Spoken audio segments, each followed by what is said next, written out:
Hey, welcome to Colin's Creatures. This is Mona Lisa, my painted Agama.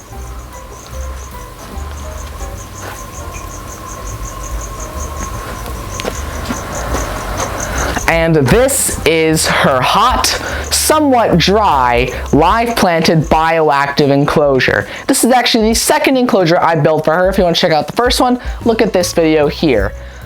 And this build is actually not complete, and that's what we're going to do in this video. We're going to finish it. So why are we doing this? Well, the biggest problem for us in the old enclosure was that she would make a ton of poop and nitrates, and they would build up on her bricks and the rocks surrounding it. And the nitrates were especially annoying because they were small and blended into the substrate.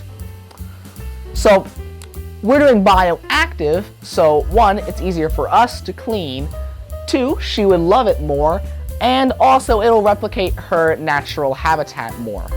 So what is basically bioactive? Well, the animals will make nitrates, which are the white things that you see near her poop. And then the nitrates are food for the plants.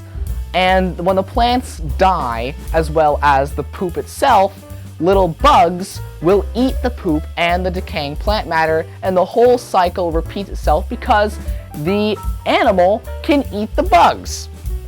So let's go into the substrate level of the enclosure. At the very bottom is hydro balls as the drainage layer, and right above it is a fabric separator to keep substrate from getting into it. Of course, it's not foolproof. There are some places where substrate is getting in. And that is where we can keep water for long term to keep the middle part of the substrate moist, and that is topsoil. And then after we added the topsoil, we added some sand. And then we mixed the sand and topsoil to get a bit of a mix. And then we added a final layer of pure topsoil, of pure sand, not topsoil, to the top. And then we added the rocks that were in her old enclosure. So the reasons for the layers is so the top can remain dry, the middle can stay moist, and the drainage layer can have a water level that irrigates the center without having the top get wet. The top will get some moisture whenever we water the plants and refill the water dish, as well as when we clean off her bricks. So let's actually clean off her bricks now. So first I'm going to debulk what's on the bricks with this glove here and put it on this paper towel.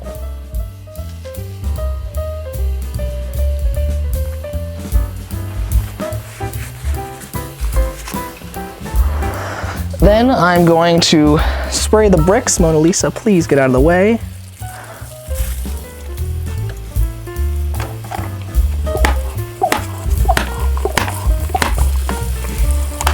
And now I'm going to scrub it to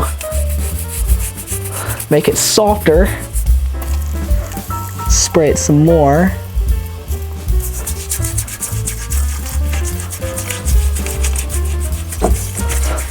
And then just repeat that until it's pretty much done.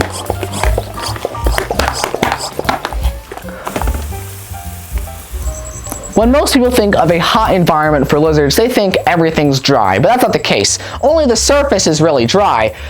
Deep under the surface, there is moisture, which is why we have the layered substrate.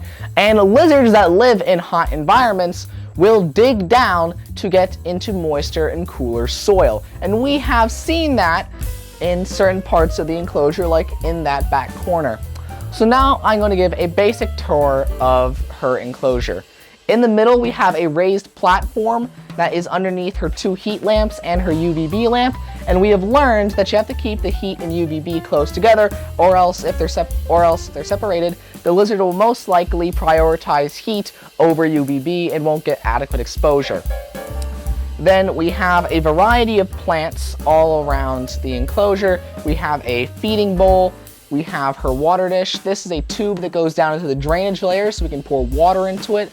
We have a hide, we have a branch, and then we have some rocks and barrels that we have all around.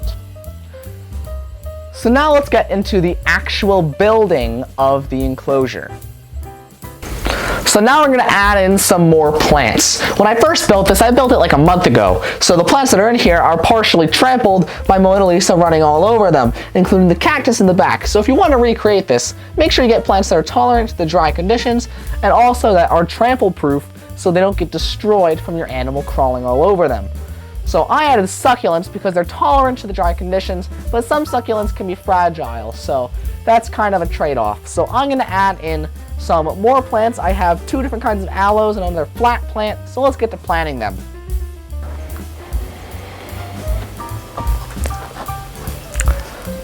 So I've planted the plants, and now I'm going to spray it down to make sure all the plants get water. I planted most of them underneath the light for obvious reasons.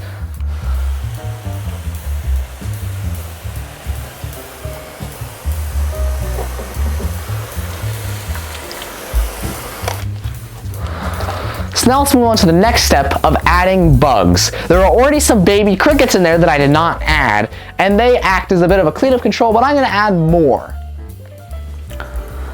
These are darkling beetles, and they are the first of the cleanup crew.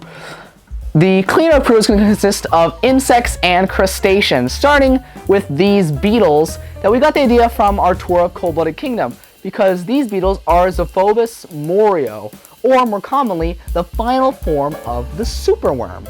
So I'm going to put them in, and if they were eaten, it's not going to cause a problem for Mona Lisa, but she's not likely to eat them because they make a bad smell that the lizard does not like.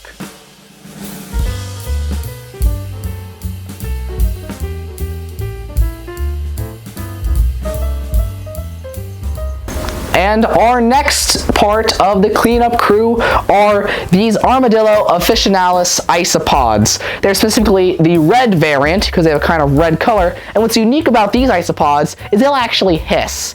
So we chose these because they're tolerant to dry conditions. In fact, they like it more dry than moist. They are good detritivores. They get fairly large. They're high in calcium, so if Mona Lisa does eat one, it's good for her. And we're going to try and keep a colony so we can replenish them because we're expecting Mona Lisa to try and eat one.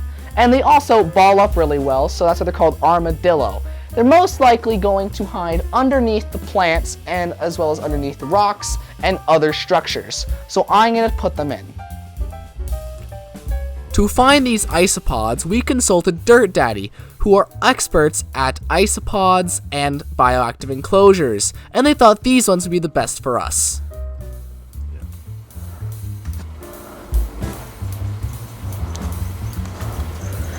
So within minutes of putting them in, she already attacked one of the darkling beetles, which managed to escape because she spit it out.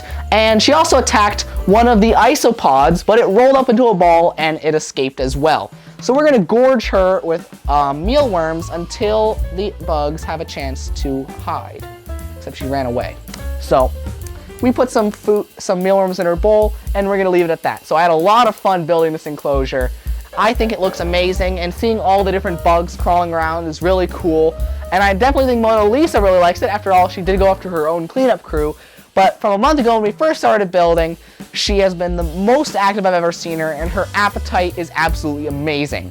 So I hope you enjoyed the video and want to replicate this. So thanks for watching, subscribe to my channel, like my videos, and I'll see you on Colin's Creatures.